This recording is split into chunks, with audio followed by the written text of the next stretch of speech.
And we are back here on KFYO Mornings with Dave King and Matt Martin. It is a Thursday. I look at the clock at 7:35, and that means it's one thing. Just Jerry Reynolds is on line one. There you go. Good morning, Jerry Reynolds. Good morning, gentlemen. How are y'all? We're doing great, and boy, do I have a question to ask you. Well, let's get right to it. Big news. General Motors knocking out, 15 cars? Well, the number keeps getting tossed around. The original number was 6. Okay. Anyway, they're going to stop building a lot of sedans. And there's all kind of rumors. Everybody's got an idea of why. I'm guessing first and foremost, people are not buying automobiles like they used to. They want to buy SUVs. They don't want sedans. Yeah, that's the trend we've been seeing coming for several years. The GM situation, I wish that's what it were. I wish that they were going in and saying, we need to be a leaner company. We don't need to build cars that people aren't buying.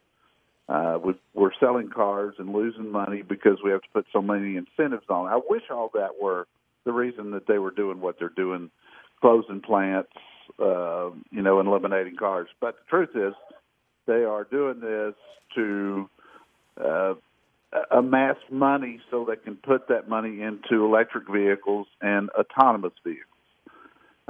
It wasn't widely covered in the press, but just before Thanksgiving, they were trying to buy out the contracts of 12,000 of their workers. Now, what was interesting about it is every single one of those people that they wanted to pay to go away had more than 10 years experience with the company. So what that tells me is they're sending a message that says we don't want the people here who are building the cars that we're building today. We want people who have got expertise in electrics and autonomous cars. The problem there is there's no evidence there's a market for those cars yet. There's a lot of talk about them, and that's why I wondered, why did the stock jump up on them? I think 6% when they did that, because when they came out, they said that's what they were going to start focusing on. And if you did your research, you knew that. Why would you put money into that when there's no money to be had right now? Well, that's a great question, and I think the stock reacted to just we're going to try to add $2 billion to our bottom line by making these cuts. And, the truth is Wall Street doesn't understand the auto industry. They never have. So if they had looked at that, the bigger picture, and said, wait a minute now, they're going to sink all this money, and they've already sunk billions into purchasing companies that will help them with this quest for electrics and quest for self-driving cars. They've already spent that money. But, you forget the human element of this thing. At least they do. They make these cuts as the holidays start. They make these announcements, ruin everybody's holidays. This could have easily waited till after the first of the year. And the employees are sitting there saying, wait a minute, we just came off the best quarterly performance this company's ever had. And that's true. They made $3 billion in the second quarter of this year. And now they're going to let 18,000 people go and close 5 plants, yet keep plants open in China and in Mexico. It's just a bad PR move to me. And it's not a smart business move either until somebody steps up and says, hey, I want to buy a self-driving car. I can take a lot of phone calls. I haven't had that call yet. Well, but Jerry, they're stopping production on the Chevy Volt. Yeah, but that tells you the future right there. Well, I know. So it looks like that they're like cutting their nose off to spite their face. Maybe that's a bad analogy, but here they've got an electric car that has got several years. They've got several years in it. They've sold a bunch of them, and yet they're still, but they're discontinuing it because it's not a moneymaker. And so now they're going to go out and build more electric cars. It's like hitting yourself in the head with a hammer, isn't it?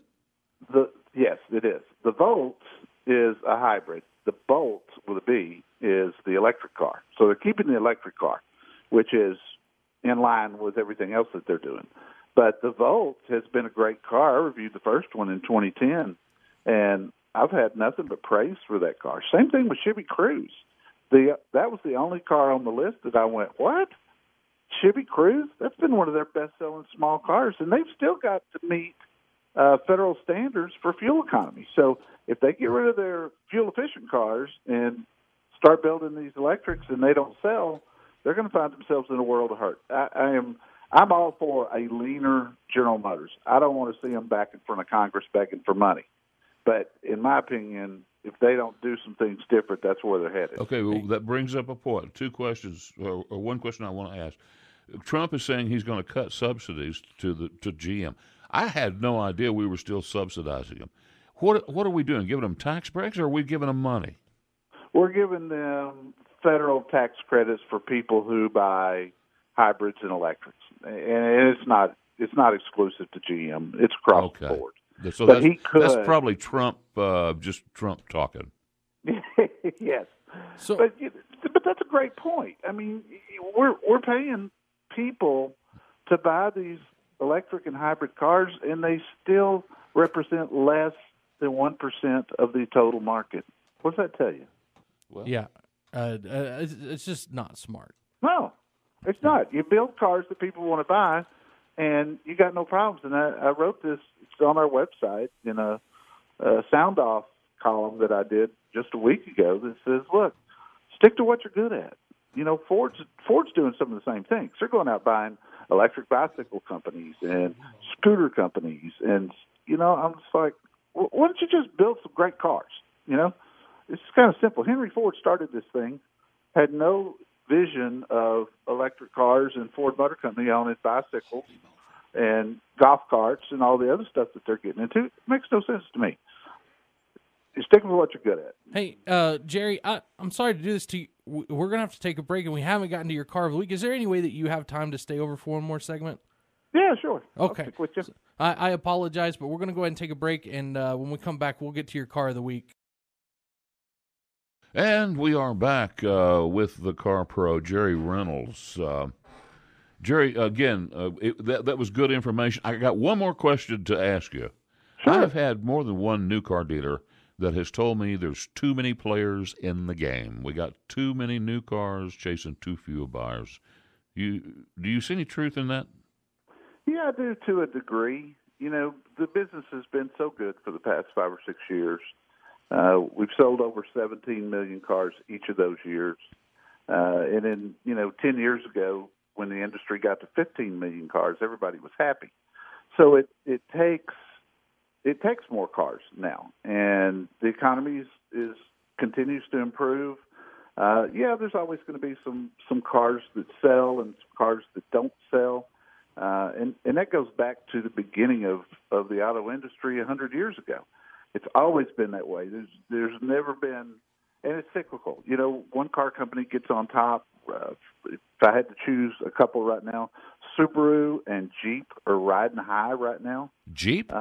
Yes, Jeep is really on fire. Yes, and their sales are way up. And I see a lot of Nissans out there. Well, there is a lot of Nissans out there now. That they've slowed down some this year because they've pulled back on a lot of the incentive spending they were doing. They were way overspending on, trying to move record numbers of cars. And of course, we know what happened with their CEO within the past week. He's still in jail. So we don't know what effect that's going to have on things. But, time will tell us. But, yeah, I think, Americans have a love affair with cars, and they like their choices. So could there be a few too many? Could there be some car companies that probably should go away? Yeah, they probably should. But as long as the economy's continuing to improve, I think people like the choices. Look at the numbers at auto shows the past couple of years, and that's pretty telling. People are very interested in cars still. So, I'm looking at your car of the week. I actually like it. I drive one of these for my work vehicle, but tell us a little bit about it. This is the Ford Edge ST. Ford dubs it as a performance SUV. I'd probably stop a little bit short of that. it does have some aspects of performance, but when I think of performance in an SUV, I'm thinking Porsche, Cayenne or Macan, some of the Dodge SRT products. It's got 335 horses under the hood, which is good. That's 20 more than it had last year when they sold the similar vehicle as a Ford Edge Sport. So this was the replacement for that one. Up the horses 20, changed the suspension some. It is a good handling SUV, a little on the pricey side at $52,000. And of course, when you up that horsepower, you're going to drop the MPGs. So it's rated at 19 in the city and 21 on the highway. And the 21 on the highway, I think, is what's going to give people some pause if they look at this thing. Because 21 on the highway in a 5-passenger SUV, not great gas mileage, but a pretty vehicle. It's got great wheels, square exhaust in the back, a spoiler. Interior's nice, although not overly luxurious. It's clean. Electronics are good. Drives good. Quiet inside. They electronically pump the exhaust sound into the car through the stereo speakers. So when you're in sport mode, you get this pretty nice guttural exhaust sound inside the car, and a little unusual for a Edge. I don't think it's going to be a huge seller, but I think Ford will do well with this, just to the right people. Yeah, I mean, Edge is a pretty big selling vehicle by itself, isn't it? Yes, it is. They've been very popular through the years, and it's got a good record. I mean, the dependability in this vehicle has been terrific. Well, I really like that blue color too. I did too. The performance blue, they call it. I thought it was a sharp-looking rig, and when I put it on my Facebook page, I had a lot of comments from people on it saying, "Wow, that's really sharp," and it is. It's just they're just now hitting the dealers, so we'll find out how they sell. I just think it's going to be fairly low production numbers. Yeah. So what do you have going on CarProUSA.com? Well, we've got the discussion about GM, of course. I had to weigh in on that, and I put my comments along with GM's official announcement that came out on Monday. And we've got a couple of other reviews up. The Cadillac ATS-V, our other reviewer had the 2018 Mustang GT Level 2, which is almost a GT350. And then we've got news yesterday that the Genesis G70 that we just reviewed last week was named Motor Trend Car of the Year, and it was nominated. It's in the finalist for North American Car of the Year in Detroit. When the Detroit Auto Show rolls around in January, we'll find out if it won that. So G70 Genesis is really stacking up the awards. So with GM, now this is kind of going back to their cuts, but how is that going to affect Cadillac? Because I saw a lot of the Cadillac cars in that list.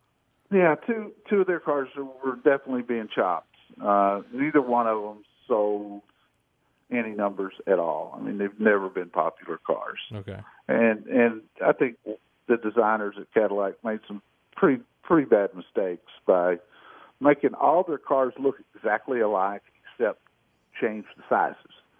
So if you look at an ATS, if you look at a CTS, you got to look pretty hard to tell which is which. Yeah. Because the CTS is bigger, but they look identical. And the same thing as you go up the ladder. Big sedans just are falling out of favor, and that's what they're losing. Now, the dealers are going to need something to replace those, so it'll be interesting to see what they come up with. Yeah. All right. Well, Jerry, thanks for holding over with us. I want to remind everyone that you're on from 11 to 1 right here on 95.1 FM and 790 AM KFYO. And also your website is carprousa.com. Everything that we've been talking about, a lot of that is right there, ready to go. So if you got questions about the GM announcement and want to hear more about it, then carprousa.com is the place to go. And the discussion will continue Saturday, I assure you. Yeah. All right. Well, thanks, Jerry. You have a great day. All right. Take care. You too. Bye-bye.